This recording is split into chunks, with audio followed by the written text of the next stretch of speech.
Hello guys. I haven't made a YouTube video in so long and I'm sorry about that. To my humble one subscriber I think it is. But yeah, been very busy with school. But I have this little notebook. Oh, did you just read all my notes? I don't know if that was in shot.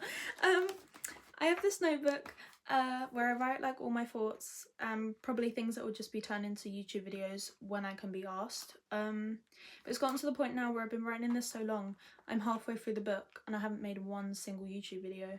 So here I am, I'm motivated now, but I'm only motivated because I'm angry. This video is a rant about this book here.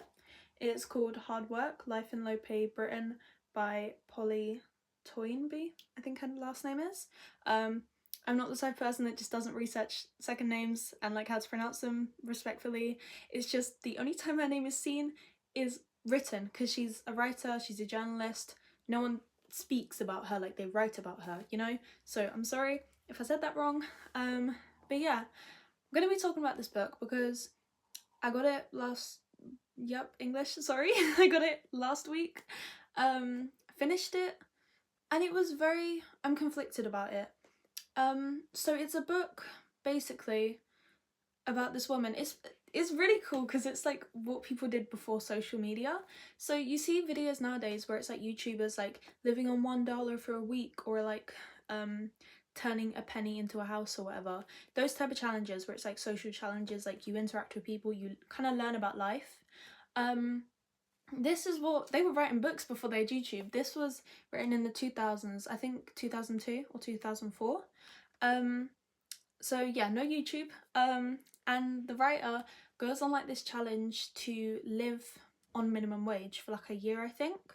Well, the quote here is, Guardian journalist Polly took up the challenge, living in one of the worst council estates in Britain and taking whatever was on offer at the job centre. What she discovered shocked her.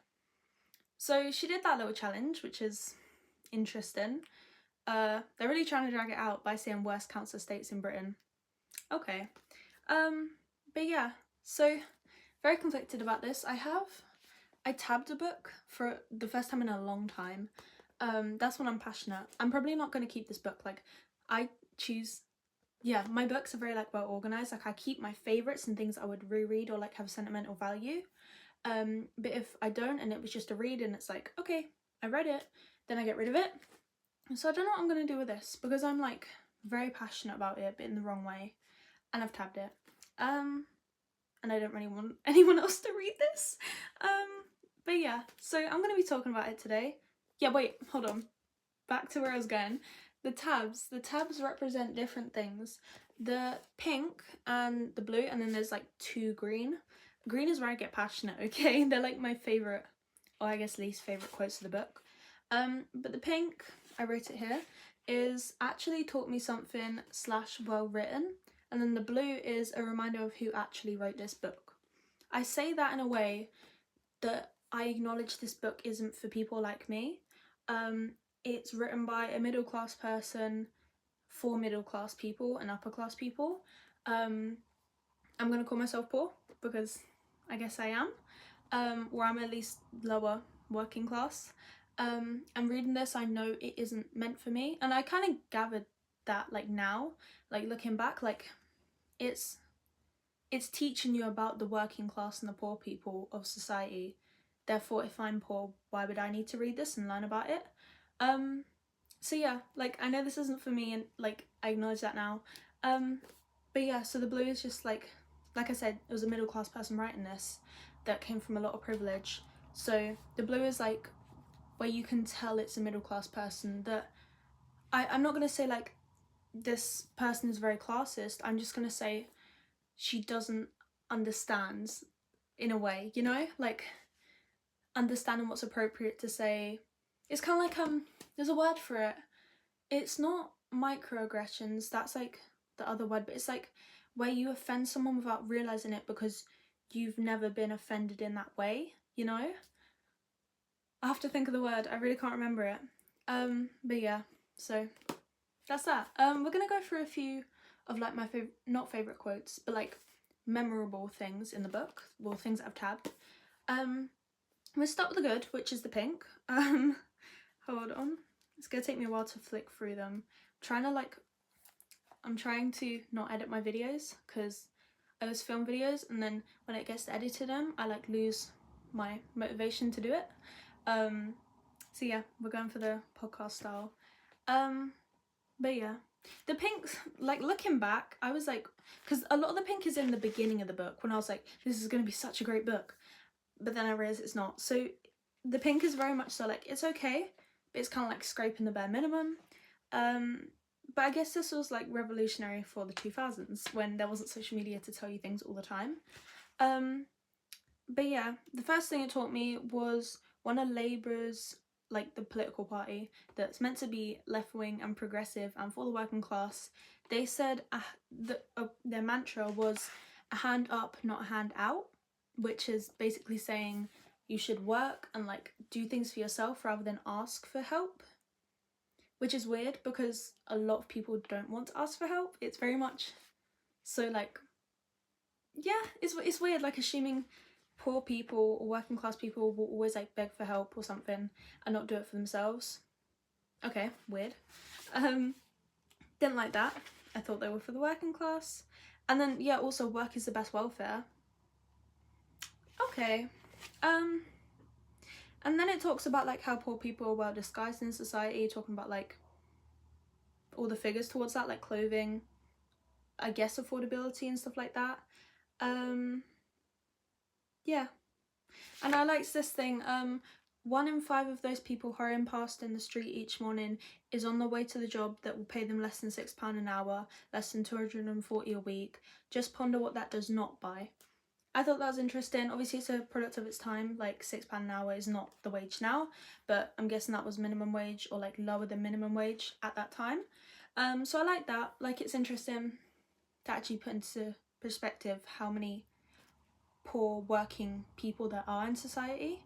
But again, like looking back now, this is definitely like, I know that, yeah, that there are poor working class people, but the author constantly has to remind the audience, which is probably upper class, that like, oh yeah, think what that does not buy, like think what they have to go without. Like, okay, yeah, we know that. But yeah, right, pink. There. Okay.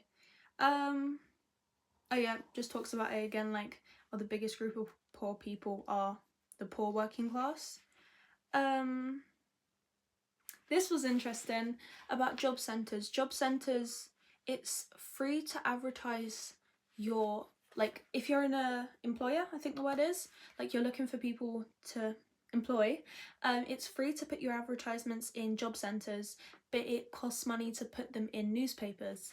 And the writer acknowledged that a lot of people, there's a certain type of audience, like there'll be advertisements in the newspapers but not at the job centres because they're trying to get a demographic of people, like they don't want poor working class people to ask for the job because that's the target audience or the main audience that goes to job centres. But they do want the wealthy people who can afford to buy a newspaper every day to apply for a job. That's interesting. And yeah, interesting. I think that was one of the last pink things. Yeah, again, sorry, this is like the last one. The London's free daily newspaper, the Metro, which I read now, but I'm gonna stop, boycott, you know. But yeah, London's free daily paper, the Metro, is only available each morning inside tube stations, never at bus stops, presumably because the presumably because the bus clientele is too poor to bother advertising to, or like, yeah, which is interesting. Like, I think they don't do that now because well, this was written 20 years ago and I know for a fact newspapers are on buses now. But it's interesting to see the time, because it's not even like to advertise to, it's to inform. Like, newspapers are to know about the news, and to assume poor people wouldn't want to read the news or anything like that. Yeah, and then also the council estate where she lived, which is Clapham Park Estate, the South London Guardian doesn't deliver there, but it will deliver to her old house, which is in a wealthy area. So yeah, interesting to see how they neglect certain areas. Yeah, interesting. Yeah, that's pretty much all the pink, I think. Yeah. And then we move on to like concerning. Well, not concerning, it just gets progressively worse, and then like you realise who this person writing the book actually is. So like I said, it was written by a very middle class privileged person, and constantly throughout the book, she always, I guess because now knowing the target reader, or like the main readers of this book are also middle class people, the middle class writer has to always remind the middle class reader how other this world is to her.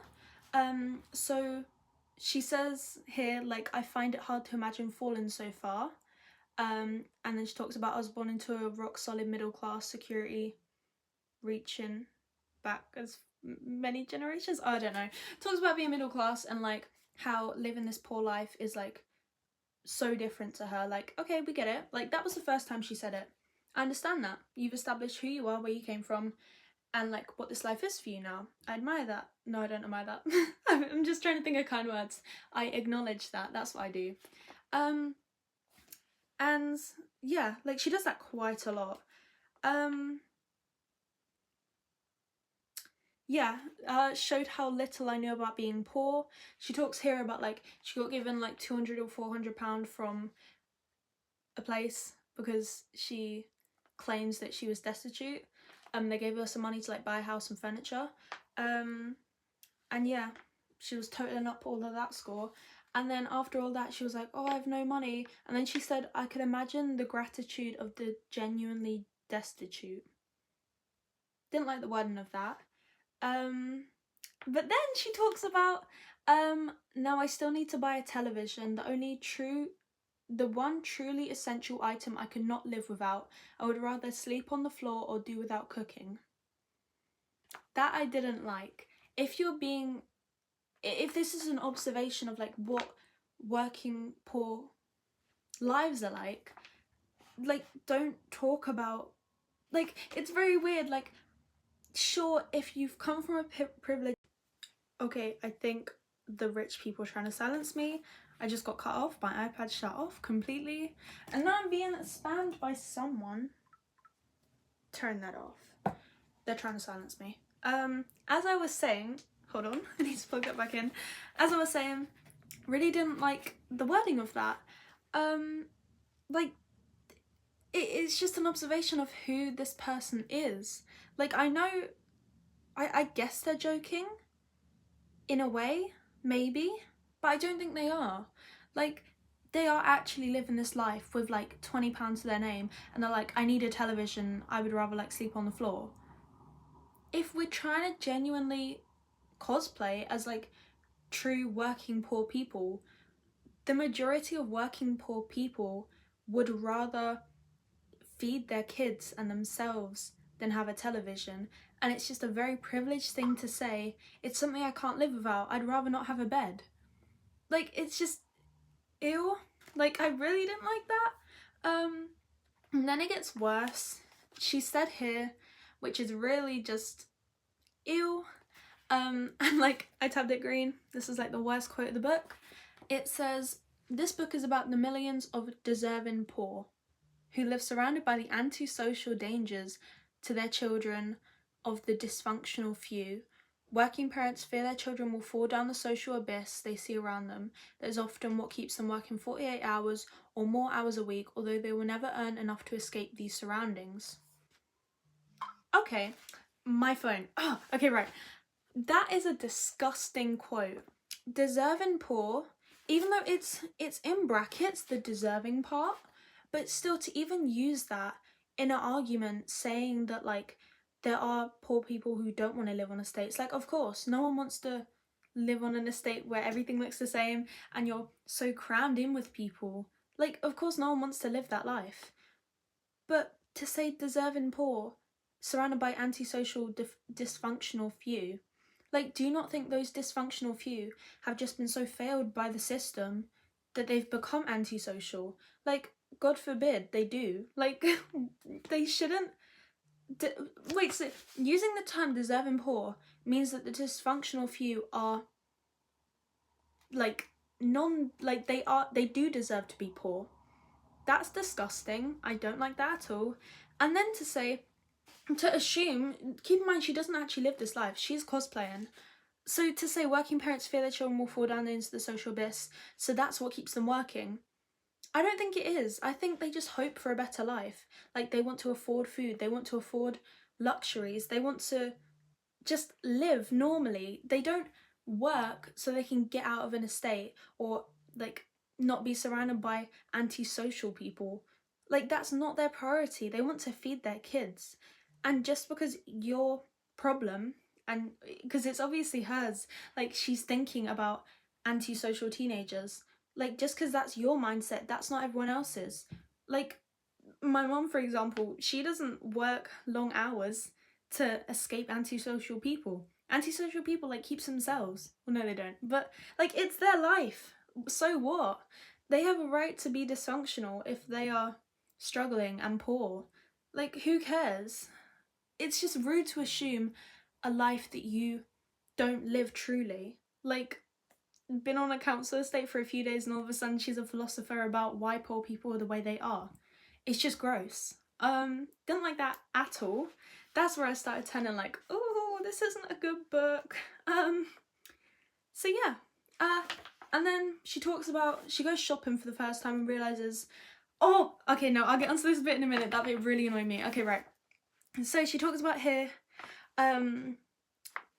listing her shopping and the prices of things. And then it said, so the two shops she went to, Lidl's, because that's for the poor people, it said Lidl's did not sell something she needed. Well, yeah, dried beans or lentils. I don't know what both of them are. I'm a real poor person. So, yeah, Lidl's didn't sell them. So she walked 10 minutes down to Sainsbury's, crossing the line back into my old life, another social zone from Lidl's. Okay, I don't mind the phrase social zone, because it is. Like, in my town, for example, there's a Lidl's and there's a Waitrose, two very different target audiences.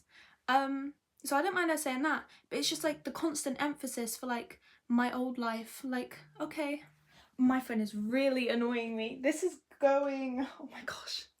Okay, let me put it on Do Not Disturb. I'm not famous, I promise. I think I'm just in a group chat. Where is Do Not Disturb? Do Not Disturb is on. Okay, so that happens. And then she talks about, oh yeah, all of this, saying like, how like, she's from privilege, but she likes a good bargain. Like, I often buy 3 for the price of 2 bargains and feel pleased with myself without bothering to check if they are in fact expensive products and not a bargain at all. Which I understand, like, she's being self-aware, saying like, yeah, like, I like a good bargain, but I don't actually need the bargain. So I admire that, like, yeah, what I said, like, the word I just said, I forgot what it is, like, self-awareness, that's the word. But then, this really annoyed me, she said, I do know the price of a litre of milk and a standard loaf of bread, but I only make sure I know this because that is a trick I occasionally, because it is a low trick I have occasionally used on politicians if they criticise the poor. That just summarises who this person is. Like, she doesn't, if it's just so bad. So, in another world where she isn't a politician, because of who she is as a person and her social class, she wouldn't know the price of a litre of milk or a loaf of bread.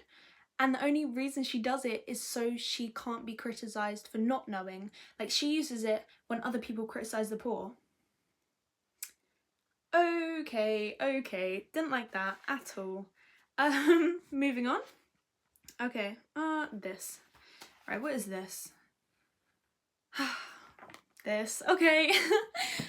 So we're like this far into the challenge book or whatever now. And I don't really understand. I think she wasn't being genuine. Like, she was obviously living on the estate and living on whatever she got paid with a minimum wage job. Okay, why is it whenever I start getting passionate, the rich people try and silence me? Second time my iPad has died, it was literally on charge. I've now switched over to my phone. Sorry if the audio is bad. But yeah, carrying on. So yeah, I don't think, I forgot where I was going with my point. Sorry this sounds like really annoying. I started this video when it was like, it looked nice, but now it doesn't. Anyway, so I don't think she was following the challenge truthfully. Like, she kept going into her real bank account, because she said, like, I allowed myself a few small extravagances. I did go to the movies, $6.50 at the Streatham Odeon, which was a wicked unaffordable luxury. I reckon I would be able to afford a cinema ticket every other week. I did buy a few other things to eat, a bit of cheese, bread and spread. I did once buy a bottle of wine at Lidl's for $2.50 and so on. I did not live within my wretched budget for those weeks because it would have been insufferable. That's where I'm confused. So she's saying she didn't not live on the money she was earning. But does that not defeat the purpose of the book? Like, rich girl couldn't live on the minimum wage that 60% of the country does. Like, I don't get it. Like, you've just ruined the book now because you're not being honest and truthful. And your wretched budget, like I said, it's what people live on. And you couldn't deal with that. Like, what was the point in writing this book?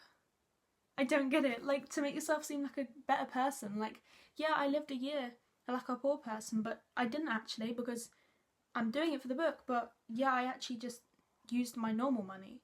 Like, that doesn't make sense at all. Didn't like that. Moving on. Hold on. Oh my gosh, this bit. Okay. So, I'm just gonna read it because I don't actually know if I'm reading this right. Okay. I should say a manual worker, if he is in steady work and drawing good wages, and if that gets bigger and bigger, has a better chance of being happy than an educated man. His home life seems to fall more naturally into a sane and comely C-O-M-E-L-Y shape. I'm often struck by the peculiar, easy completeness, the perfect symmetry, as it were, of a working class interior at its best. Okay, so what I take from that is she is saying she admires a working class man's life because of the naturally saneness of it. So basically the simplicity of being poor, of not being able to afford luxuries. She admires that and she likes it. However, she did talk about if he's drawing in good wages, but then he wouldn't be a working class person, in a way. And then she never backs up her point. He has a better chance of being happy than an educated man. Why is that educated man not happy? Does he also not live a sane life? Or is it because, like I said, poor people can't afford luxuries, therefore that's sane and simple in her eyes? That's odd. So I would say she is romanticising working class poor life because it seems simple and plain to her, which she doesn't live that life, but she wants it and romanticises it. That's what I take that as. That's at the top of the page here. But when you go down the page, she says there's a long tradition of well-educated people, her, looking on with longing at the depictive simplicity of the lives of people who have fewer things, fewer difficult choices. Did she not just say that up here? See, that's where I'm so confused, because I'm like, is she quoting someone here and then defending it here? Like, I really don't get it. It literally doesn't make sense. Like, I literally wrote it, contradiction. It doesn't make sense. So, if anyone else has read this book, probably not. Let me know what you thought of that page. Page 88. Okay, it's just not good. Okay, yeah, moving on. This is where I got to a point. It's no specific quote here, but it got to a point where I'm like, okay, is this book morally okay? Because I thought, I never really paid much thought to it until I got to a thing where she was saying she was basically fighting for a job against other people. Like, multiple people went in to get the same job as her, and she got the job.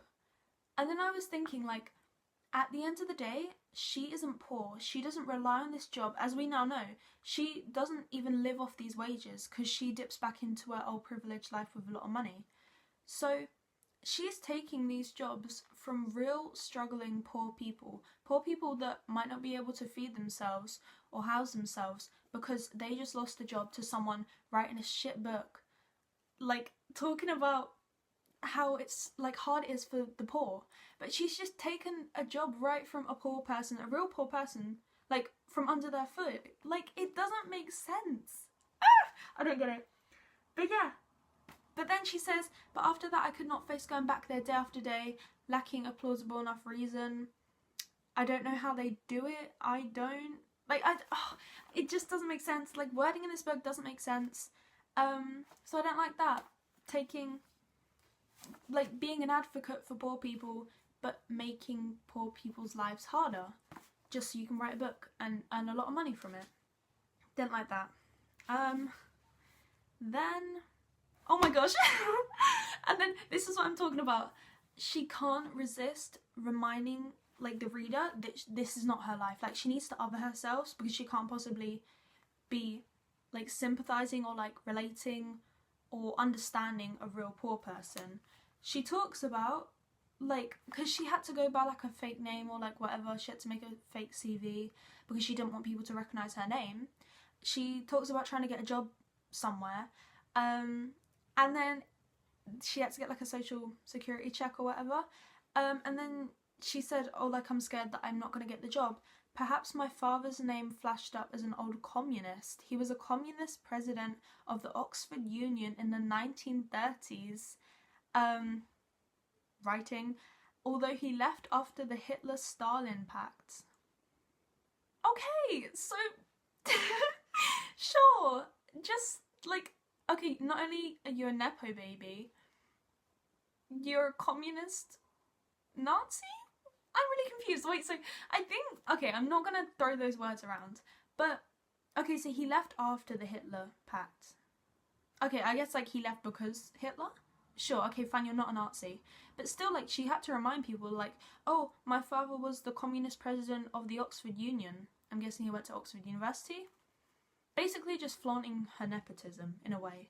And, like, I guess trying to relate herself by saying, no, it's okay, I'm a communist. I like working people and, like, a fair wage, I guess.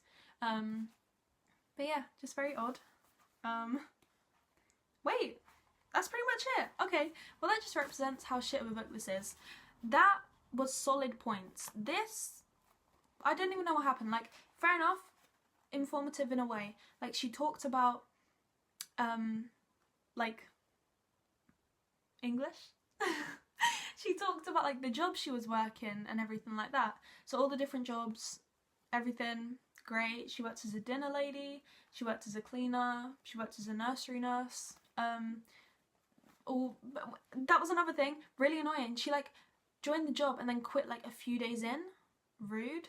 Didn't like that. But yeah, so that was all just, like, no solid points made. Fair enough, I, like, respect it in a way that it's showing, like, the boringness of working people's lives. Like, you work long hours, you work boring jobs, and then you go home to, like, nothing. So I respect that in a way. And then she did go on this little rant at the ends. Didn't make many points, like, it wasn't rememberable. So yeah, that was that book. Hated it. Yeah, and really upsetting that she is still publishing today, because I searched up her name to, like, I forget, like, journalists are journalists, like, searched up her name, was trying to find some information about her, and then it, like, a recent a recent article came up, like, oh yeah, a few hours ago, this writer wrote an article for The Guardian. She's not an advertiser, advisor, I think the word is. Like, all she talks about is Labour government. So maybe she's, like, something to do with that. Also, that was another problem. Like, she always had something to say about how bad Labour is. And I wasn't alive in the 2000s. So maybe Labour was bad back then. But she really hated Labour. Barely hated on the Conservatives. Maybe because I know the Conservatives present day were in, like, office for about 14 years or something, and Conservative are very bad. they were very bad for working people. So I guess maybe Conservative wasn't that bad when she wrote this. But yeah, like, she's always hating on Labour. Never really had something to say about Margaret Thatcher, who set this whole system up, by the way.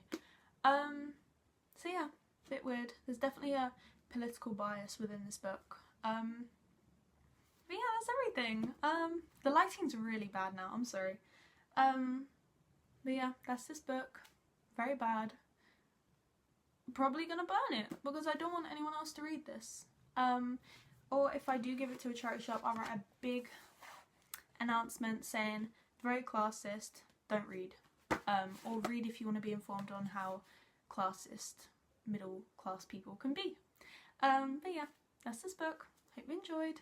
I had fun, even though my iPad and phone died 3 times. But yeah, I think it's raining now, so I'm gonna go enjoy the rain. You're not gonna read this book, and you're gonna learn about how classism is very real and very alive. Peace out. Hope you enjoyed. Bye.